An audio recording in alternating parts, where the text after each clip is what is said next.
Okay, I want to explain about the concept of profit in accounting theory. First, in accounting theory, profit is defined as the increase in net asset or equity resulting from a company productive activities, not from capital transaction. Second, profit is used to measure performance, assess efficiency, and serves as the basis for important decisions like investment, credit allocation, and taxation. Next, focus of accounting profit measurement.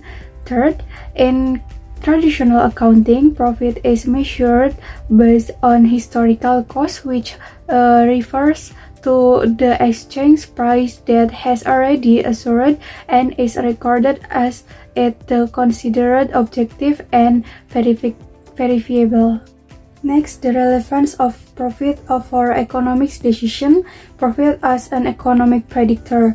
Relevant profit should reflect the company's earning potential, management efficiency, and predict future cash flow that are important for investors and creditors.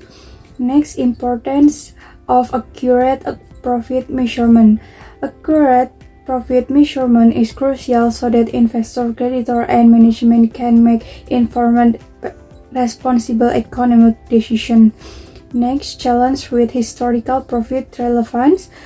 A major challenge for the relevance for profit is the instability of money value exchange is asset prices, which means historical profit might no longer reflect the actual economic situation. Okay, next, the material, the importance of the relevance of profit concept. To conclude, profit should provide an accurate picture of the company's economic performance. The relevance of profit is key to ensuring that all decision makers, from investor to creditor to management, can act rationally and efficiently.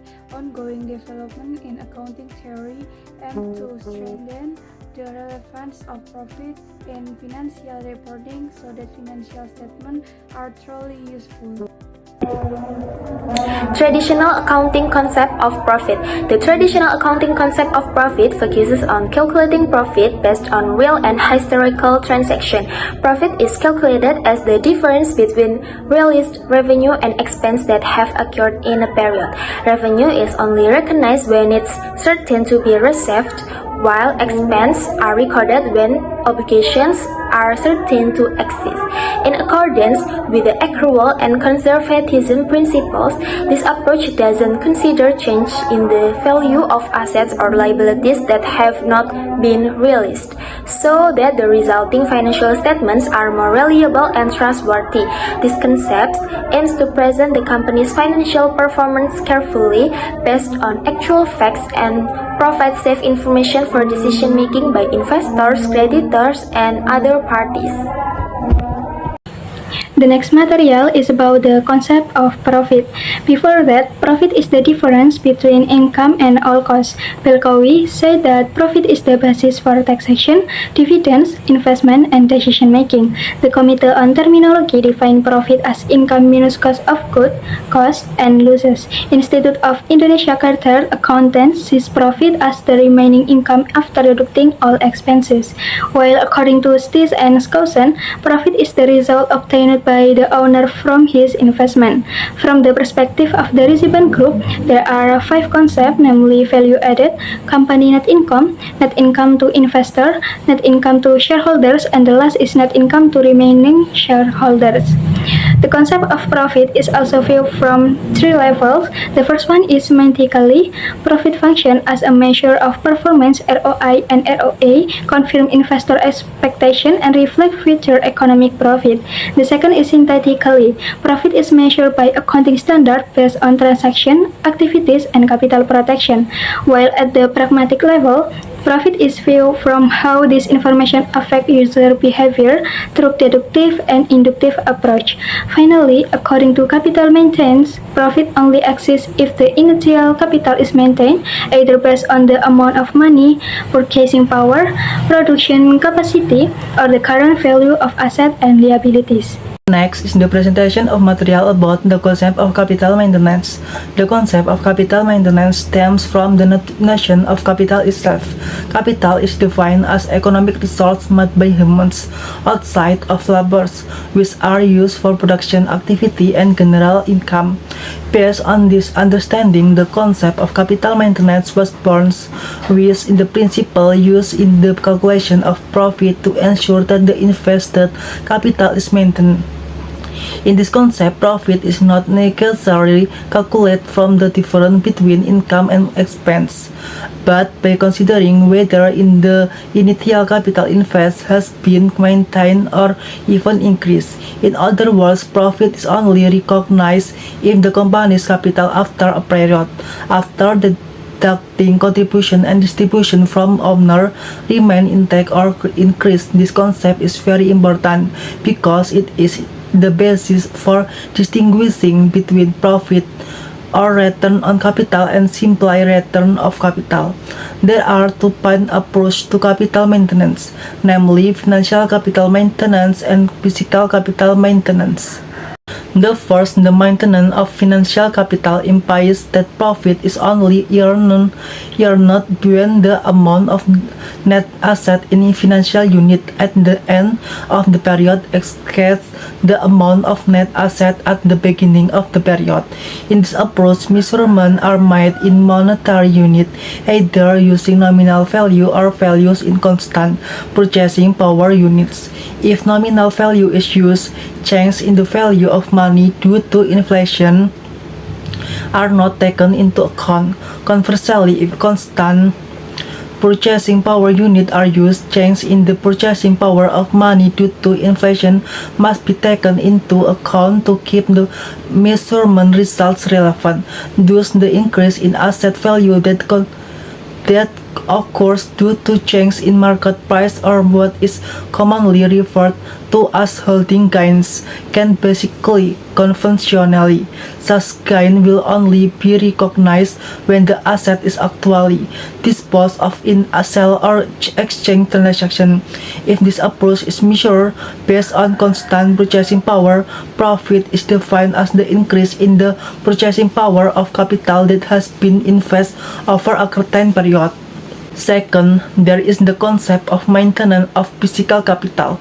In this approach, profit is only recognized if the physical productive capacity, the company's ability to produce goods or service at the end of the period is greater than the productive capacity at the beginning of the period, after taking into account distribution to and contribution from owner. The maintenance of physical capital focus on the company's ability to maintain its productive capacity, not simply the monetary value of its asset. Therefore, this approach requires a measurement basis using current cost, which is the cost to replace asset at current market price. In other words, a company is considered to have successfully maintained its capital if its production capacity remains the same or increased compared to the beginning of the period.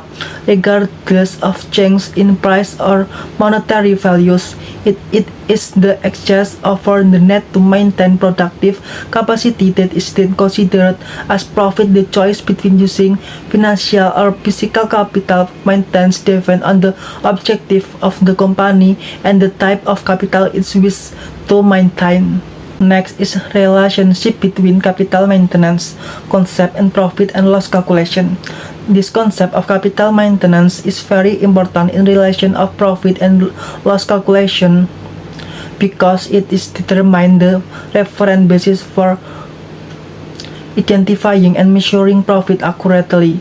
By understanding this concept, companies can clearly distinguish between capital rewards and return on capital. Return on capital is the profit or a gain obtained from the use of capital invested in the companies.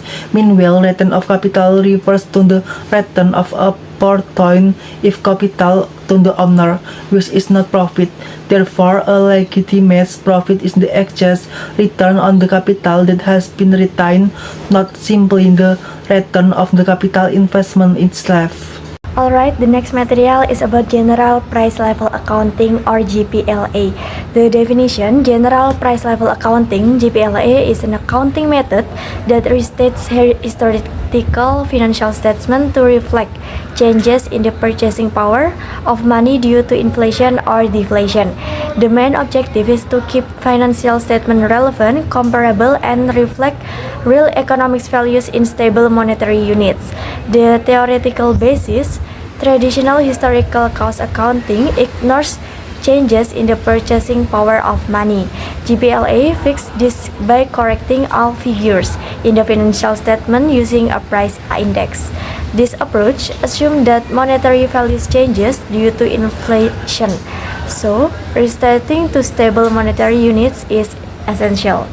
And then the advantage and the disadvantage. The advantage first. There is 3 points here.